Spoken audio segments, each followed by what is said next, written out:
Hello, everybody. My name is Peep Laja. I'm the founder of CXL. We're here at yet another webinar that we're throwing each week here at Conversion Excel, CXL. And this week, it is my pleasure to welcome the Web Psychologist, Nathalie Nahai. Welcome. Thank you. Thanks for inviting me on. It's nice to be here with you. Nathalie is unfortunately having connection difficulties, hence you can only see me. But she's super smart. I've seen her present at numerous conferences. All her stuff is amazing. She's the author of Webs of Influence, second edition. She also wrote the first edition. And I'll tell you later how you can get a free copy of her book. All right, so how it's going to go is that we're just gonna talk. I have a bunch of questions that I have prepared. And you guys can ask questions as well. So all the people who are live, you see there is this chat functionality here. So at any time when you have a question for Nathalie about online psychology, persuasion, please post it in the chat. And towards the end of this webinar, I'll pick some questions and Nathalie will answer them. So to kick things off, Nathalie, why don't you tell us what is a web psychologist? Is that something you came up with, or? Yeah, so back in the day when I've actually done a degree in psychology. That was my starting point. And then I went on to learn how to design and develop websites. And in 2010, 2011, I started looking for literature or postgraduate study around the application of behavioral science to online environments. And there really wasn't that much there, which is unbelievable to think of that now, because there's a lot that's changed in the last 7 years. But so I started thinking about different ways in which to make this kind of knowledge accessible. And I was thinking, well, if you talk about the web and you talk about psychology, you put those things together, people have some understanding of what that might mean. So it's essentially about using psychological research to understand web-related behavior. So when I wrote the first book for Pearson back in 2011, we went with Web Psychologist because it was just something that enabled us to frame the context of the material and to make it accessible for people so they'd understand what it was. So yeah, of course, now I don't think it's necessarily as useful as it was back then because the things have emerged quite differently. But so yeah, that was the idea. And since then, a lot of the work that I've done has been drawing from various different fields. So not just social psychology and cognitive psychology, but also things like marketing literature. There's a little bit of neuroscientific stuff in there. There's behavioral economic stuff in there, visual, neuroaesthetics and stuff. So it's quite an interdisciplinary pot, if you want to put it in that way. Yeah. Got it. And how does it differ from UX? How is web psychology different from user experience? So that's a really interesting question. I've asked myself this many times. I'm keen to hear what your attendees think. So UX as a term, even though it kind of has been linked to a definition that goes all the way back from the machine age, so 19th and 20th century, the most relevant definition I found was only offered up in 2009 by the International Standard on Ergonomics of Human System Interaction, which defined UX as a person's perceptions and responses that essentially result from the use or anticipated use of a product, system, or service. So it can be anything that is technological or not, depending on our definition of technological. So essentially, according to this definition, which I think is a great definition, UX includes the user's emotions, beliefs, preferences, perceptions, physical and psychological responses, etc., that happen before, during, and after use. So it's actually very, very broad. Now, the interesting thing about this is that it was only kind of defined in this specific way around 2009. And of course, these sorts of models for understanding people's responses to specific systems, especially with virtual systems, it takes a while for us to codify how these things work, and then to start running tests, and then to start adapting the kind of research that we do according to technology that's available. So things like social media, which is still fairly young, even though we all use it. Things like phones, smartphones, which have only been around for a short time. So I'm never really quite sure how to answer that question, because I think increasingly there's a lot more interaction between these disciplines, which I think is a lot more reflective of how we actually are and how we operate in the world. So I'd be interested to see how someone who'd actually done an MSc in MX or a degree in UX how they would define it and how they see it as being separate and different from the more psychological lens that I offer people. Mm. Yeah. Well, okay, let's dive in and let's get more tactical and specific about how can we use psychology to make magic happen. So the audience here typically wants to make more money, as does everybody else, I guess. So how powerful is psychology when it comes to converting more visitors to customers? And can you bring some examples how using psychology has brought success to one company or another? Sure. So one that I am allowed to talk about is some work that I did with Unilever, which is an FMCG company that is also in the UK. And they did a PG Tips campaign, which is quite interesting, which looked at various different psychological principles. So for instance, it would be a testimonial from someone who bought PG Tips who was reflective of the target demographic. So it was a mother of a particular age who gave it 5 stars, and she gave a quote. And these are real testimonials. And so we tried that versus, for instance, scarcity principles, etc. And they found that, well, several things, that using one of these principles or 2 of these principles was better than no principles, which you might guess. And also that when you, as many people will find, when you switch up the principles that you use, you often end up with a pickup due to novelty effect. So this idea that if you use a principle and then you change it, people respond positively to the new principle because it's new. And over time, the response rate decreases. So there's a couple of things in there that we found quite helpful. Crucially, more broadly when you work with people, the contextual factors are really important. So if you're selling specifically a physical product, for instance, or a product that's, it can be a virtual product like software, whatever, if you are able to place the adverts in the context that reflects that person or that user's day-to-day experience and day-to-day life, you make it much more relevant for them, which sounds like an incredibly simple thing to do, but is something which many people forget because we aim for the aspirational adverts. And actually, sometimes the more everyday contextual-based adverts can be more effective. There was another campaign that I didn't have any involvement with, but I was just so struck by, which was designed by Kyle Rush, who worked with the Obama-Biden donations campaign back when.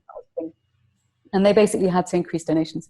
And they used several things on their page, several principles, visually predominantly, that really increased by a factor of millions of dollars, the amount of donations that they received. And so it's things like chunking visual information. So all the T's and C's are at the bottom of the page. It's low contrast. It's grayed out so it doesn't feel overwhelming. Having an image of Obama looking at the call to action, so you have the eye gaze in the right direction. Having a visual representation of social proof, so you're seeing him on the podium and then you're seeing thousands of supporters behind him, so you can put yourself in their position. Having a progress bar that's split into 4 separate steps and it's highlighted exactly where you are. You're in step 1 of 4. Having pre-selected donations amounts, having one specific task that you do at any given time. So all of these things are examples of really good intentional use of persuasion tactics that can really increase conversion rates for people. Do you know, can you name some specific websites we could check out right now besides booking.com that are doing great things with using psychology persuasion? Yeah, there's 2 that I want to offer. So one is TunnelBear, which is a VPN app. I don't know if you guys have ever used that. And I would actually say, rather than looking at the website, which is fantastic, when you use the app, which is emotive because it's got a beautifully branded bear that's the bear that greets you, and it's everything that they do is connected with the bear. So when you log on or you activate the VPN, it kind of says, raw, that the bear is now protecting you. So it personalizes and anthropomorphizes the process, which is great, especially for a software company. But when you're using the app for a while, it gives you the option of rating the app. But what it does, it's a very elegant use of persuasion principles, is it says, are you enjoying using this app? And it's got a little face of the bear and a little dialogue comes up, and it's got no or yes. The no button is grayed out and the yes button is in yellow and it's highly saturated. So that's where your visual attention goes. And the face of the bear is quite neutral in its expression. So you hit yes, and then the second dialogue that comes up is, well, how about a rating for our app? And then the face of the bear is smiling, and of course the yes is highly saturated. That's where your eye goes again. And because it kind of works on the basis of consistency, you already expressed a yes once, so your intention is, yes, I'm explicitly saying that I enjoy this, you're much more likely to remain consistent with that initial action by pressing yes again. So that's a really, really nice example. Very simple, very well done. The Headspace app does something similar. So for instance, it uses very interesting persuasive language once you've completed the 10 days of 10-minute free meditations. They persuade you to unlock the rest of your journey. So a lot of it's a lot more gentle. It's copy as opposed to visual for the most part. But that's an app and a website that I would recommend that people check out as well, because it uses a lot of these principles in more subtle ways. Cool. Headspace and Tunnel VPN. Mm-hmm. Cool. So when we're trying to evaluate a given page, let's say we have a page that we're working on, maybe it's our home page, maybe it's checkout page, whatever it might be.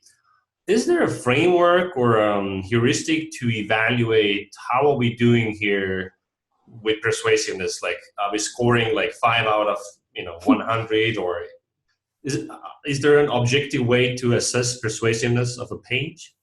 I'm sure someone's come up with a completely, quantified way of doing it. I think the easiest and cheapest way to do it is pick someone who is unfamiliar with whatever it is that you're selling, give them the page for 30 seconds, let them have a look, and then shut the laptop and say, okay, what is this business trying to sell you? Is it easy for you to see where to do it?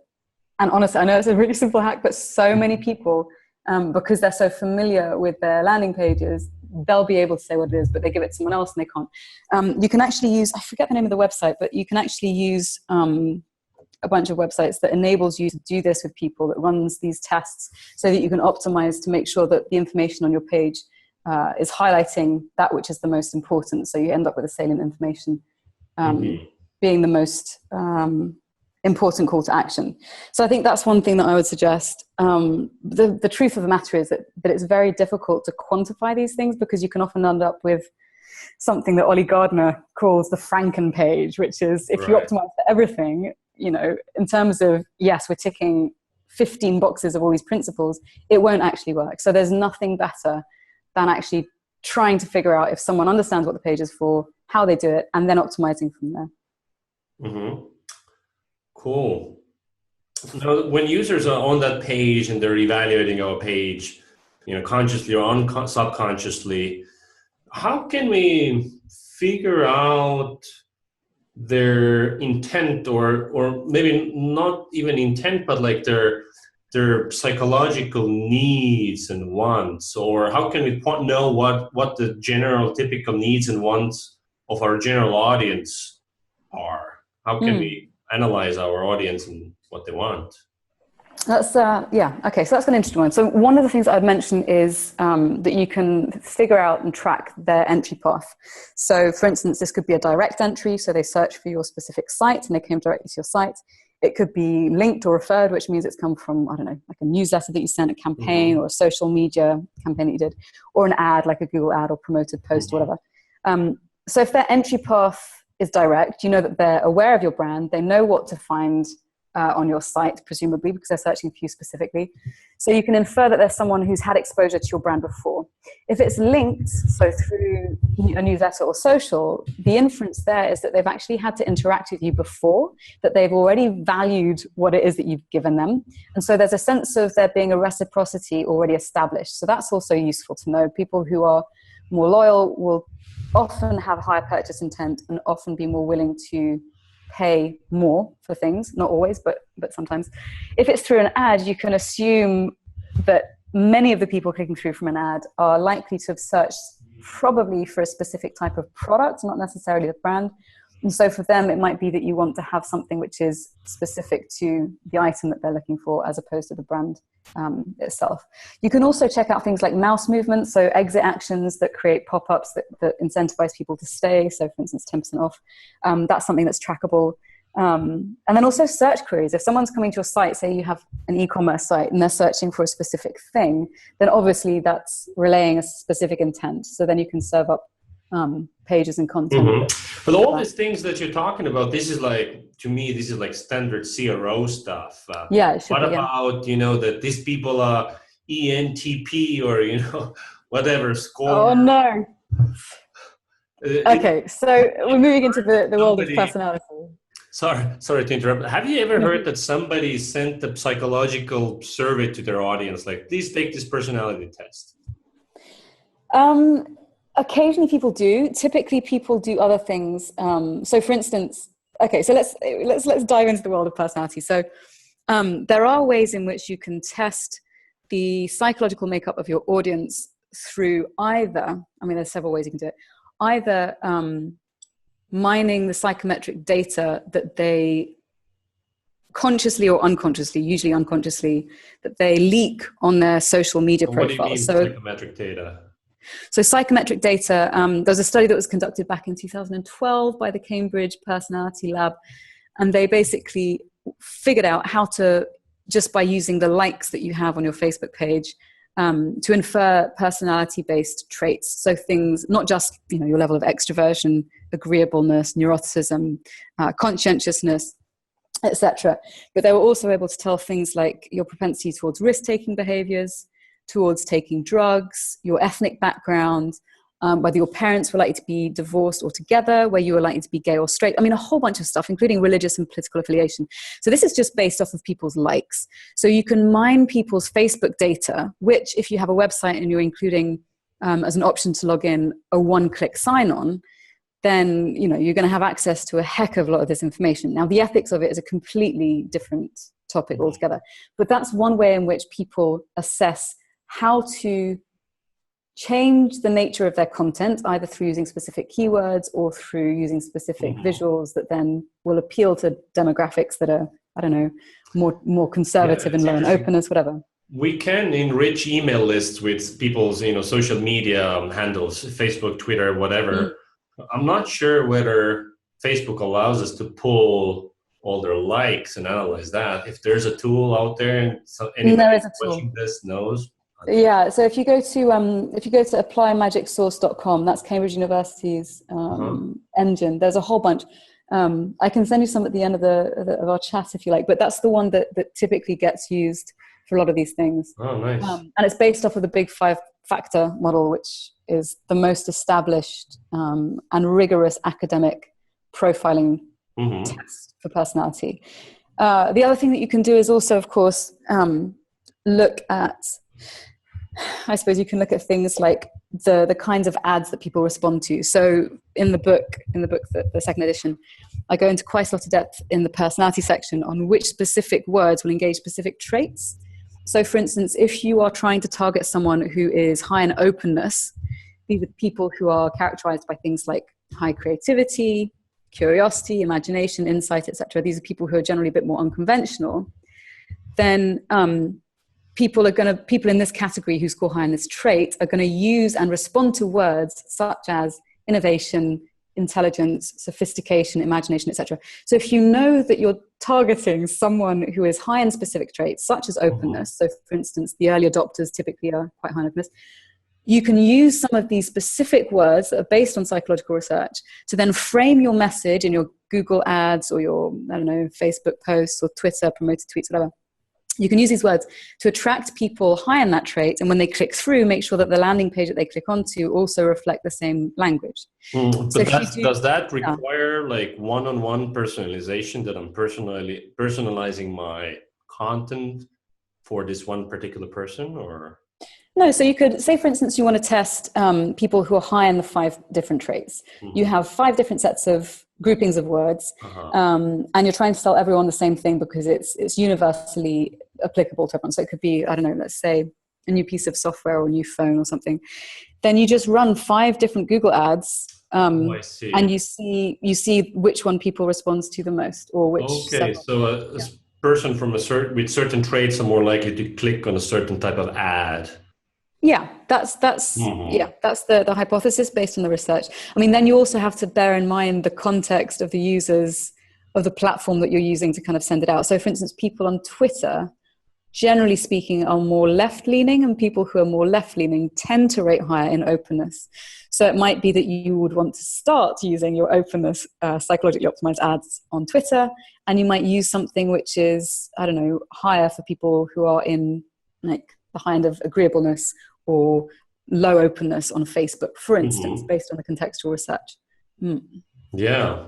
So once we get those people on our page, and then, we want to nudge them towards taking whatever action, sign up for email list, buy something, how can we decide which particular persuasion tactic you use? Should we use scarcity or urgency? Or, Wikipedia page for biases lists, hundreds of biases. Oh yeah.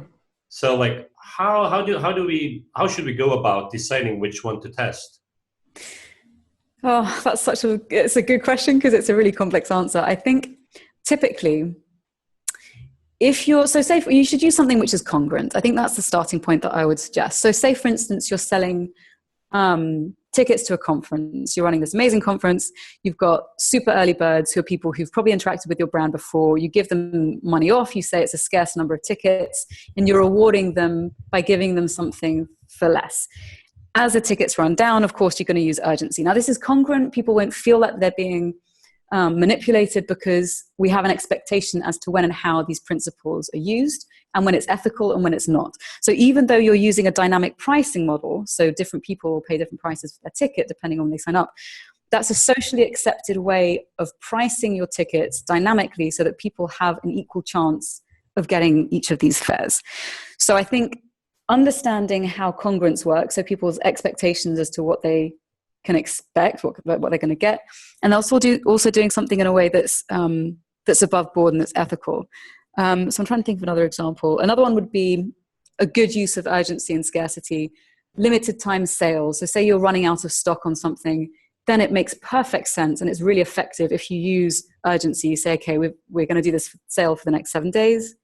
There's a scarce number of items, whatever. So I think essentially you've got to try and strive for congruence. And then also understanding what motivates your users. So for instance, there's a big difference in the way that we approach purchases, depending on whether we're making a purchase based on utility or based on emotional context. So if you're looking for something, for instance, for work, which is low emotional context for many people, and you're looking for a camera, you're going to go for something which is cheap, which has loads of reviews, which can quantify your decision in a fairly rational way. If you're buying something for your birthday or for someone else's birthday, or there's an emotional context to the purchase, you're less likely to worry quite as much about the quantity of recommendations or the stats, whatever, and you're more likely to go for more emotional appeal. So it's also useful to think about those frames of reference, so utility versus emotional. But yeah, I would say start with congruence. Is this congruent? Is this something that someone would expect? And then obviously you have to make sure that the thing that you're delivering is valuable. If your product or service is going to be disappointing to people, they'll feel tricked. And that's something which many people fall into the trap of not optimizing for. Mm-hmm.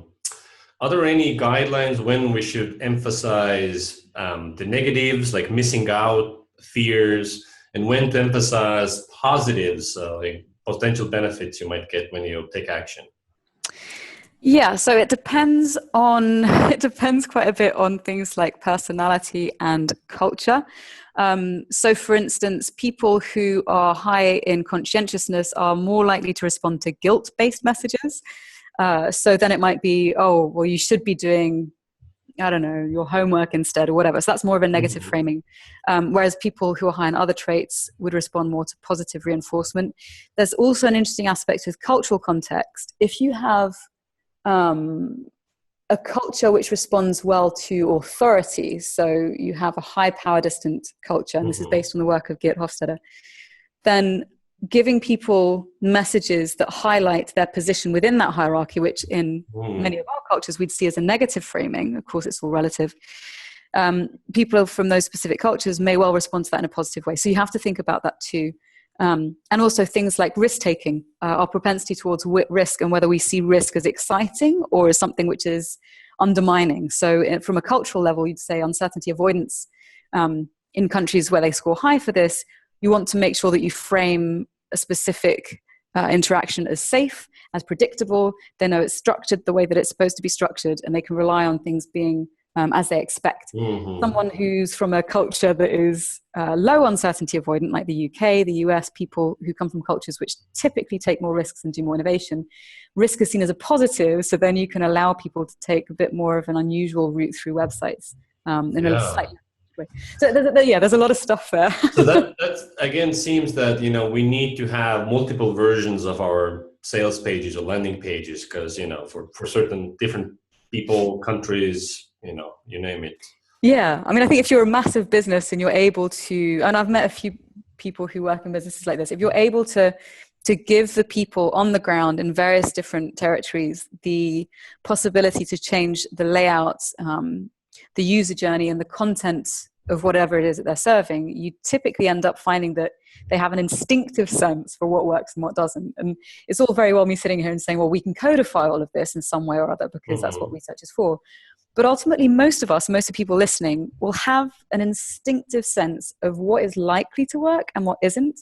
And so I want to make sure that, you know, that we don't overlook people's insights just because there is other literature out there. So it's important to provide that kind of space for insight and for going with that sort of instincts. Mm-hmm. Well, we have a question here from Jonathan, and he's asking, what's the most important myth that your clients hold that needs to be corrected? The most important myth, the biggest myth. I'm really sorry to say, but neuromarketing techniques of what is and isn't possible through using neuroscience practices. So for instance, if you think about EEG readings, which are useful for some things, we tend to think that they can tell us what's happening in the brain. Of course, you've only got a certain number of nodes that can measure the electrical activity of what's on the outside of the brain and not at the center. That would be one example. Making inferences about people's emotional states and complex thoughts based on neurochemical responses. I mean, that's the thing that I think would be useful for us to kind of take with a pinch of salt. If you're interested in neuromarketing research, some of my friends at UCL, Professor John Hogan and also Professor Joe Devlin, they're doing some really interesting workshops for people who are interested in understanding and making use of neuroscientific techniques, specifically within marketing, but also advertising and other things, and their limitations and what they could be used for. So I definitely recommend checking that out. That would be the number one thing that I would cite. Mm-hmm. Well, 30 minutes is flying very fast. So let's hear your top 3 recommendations for making our website or a page more persuasive. Number 1, have a very clear, concise, and concrete call to action. So tell people what they're going to get and how they're going to get it. Make it really, really obvious. That's the first thing. The second thing, make sure that you're reducing the cognitive load, the mental effort that you're requiring users to put in to achieve a specific task. And the third thing I would say is, if you're going to get people to part with information, give them something of value first. Don't front load it. Make sure that if you're asking people to give you their email addresses, or I don't know, it could be their payment, whatever, that you're giving them value up front so that you're already starting on that journey of reciprocal interaction. So by the time it comes to paying out, and there's the pain of inputting all this information, they feel like they've already received something, so it's more worth it. Cool. Well, thank you so much. Let's do one last question. Just came in. Mike is asking here, are there any quantifiable online behaviors that indicate our persuasive messaging is working? Quantifiable online behaviors. Well, if you're talking about ads, would be that. Yeah, I wonder if he's thinking about something else in particular. But click-through rates are good, conversion rates. But I mean, the difficult thing there is being able to attribute specific action. Something that would be similar to non-verbal feedback in a conversation. Oh, that's interesting.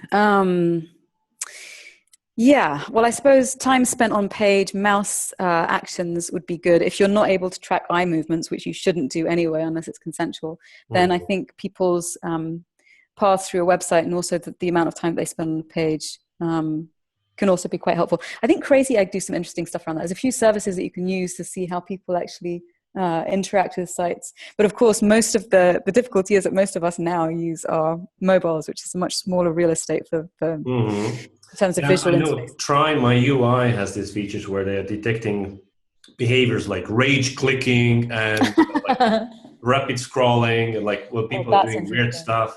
But again, it's hard to translate it into what is it that they are really feeling or why. Yeah, I mean, you can infer this kind of stuff is actually really useful information within the context of other data points, but it's, yeah, I think this is useful stuff to be able to have access to. Cool. Well, guys, thank you for listening. And if you want more useful stuff about psychology and persuasion, there's a whole big digital psychology and persuasion course in the CXL Institute. I'm giving you a link with a coupon. If you use coupon Nathalie150, you get $150 off, and we'll mail you a free copy of this book. So use it. We'll email you the recording of this webinar, and I'll see you around. Thank you again, Nathalie. Thanks for having me. Bye, guys.